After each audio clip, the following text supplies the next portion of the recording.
नमस्कार मंडळी, आषाढी एकादशीच्या सर्वांना खूप खूप शुभेच्छा. तर आज आपण बनवणार आहोत साबुदाणे वडे. त्यासाठी मी 3-4 तास आधी साबुदाणे भिजत घातले होते. साबुदाणे भिजायला ॲटलिस्ट 4 तास तरी लागतात. त्यानंतर मी कुकरला बटाटे शिजवून घेतले. मी 3 शिट्या केल्या होत्या. तुम्ही तुमच्या हिशोबाने शिट्या करू शकता. नंतर मी शेंगदाणे भाजायला घेतले. शेंगदाणे भाजताना ही काळजी घ्यावी की ते हलवत राहावेत, जेणेकरून ते करपणार नाही आणि शेंगदाणे कधीही मध्यम आचेवरती भाजावेत. शेंगदाणे व्यवस्थित भाजल्यानंतर मी त्याचं मिक्सरला कूट करून घेतलं. ॲक्च्युली साबुदाण्याचे वडे सगळ्यांचेच फेवरेट असतात, म्हणून मी आज हा बेत केला होता. नंतर मी मिरची एकदम बारीक चिरून घेतली. कोथिंबीर बारीक चिरून घेतली. कोथिंबीर ऑप्शनल आहे, तुम्हाला जर हवी तरच तुम्ही टाकू शकता. त्यानंतर शिजलेले बटाटे मी सोलून घेतले. थंड झाल्यावरतीच ते सोलावे, नाही तर हात भाजू शकतो. नंतर मी मिश्रण करायला घेतलं.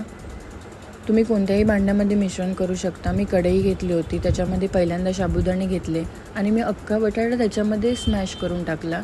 तुम्ही ते वेगळे स्मॅश करू शकता आणि नंतर ते एकत्र करू शकता. नंतर शेंगदाण्याचं कूट टाकलं. बारीक केलेली मिरची, कोथिंबीर ॲड केली त्याच्यामध्ये आणि मी ब्लॅक पेपरसुद्धा टाकला होता. तो ऑप्शनल आहे, तुम्हाला जर हवा तरच तुम्ही टाकू शकतो. आणि चवीनुसार मीठ टाकलं होतं आणि सगळं मिश्रण असं एकजीव करून घेतलं. मला जिरं खूप आवडतं आणि मी नेमकं तेच टाकायला विसरले. नंतर मी ते ॲड केलं आणि पुन्हा एकदा व्यवस्थित सगळं मिश्रण करून घेतलं. आणि मी आधीच कढई तापायला ठेवली होती, त्याच्यामध्ये तेल ओतून घेतलं. तेल तापत ठेवायचं आणि हाताला थोडंसं तेल लावून घ्यायचं आणि मग वडे करायला घ्यायचे, जेणेकरून ते हाताला साबुदाणे चिपकत नाहीत. थोडासा गोळा घेतला छोटासा आणि नंतर मी त्याचं मध्यम आकाराचा असा गोळा घेतला होता आणि नंतर मी त्याचा वडा तयार केला आणि असे बाजूने व्यवस्थित दाबून घ्यावे, जेणेकरून ते तेलात गेल्यावरती फुटणार नाहीत.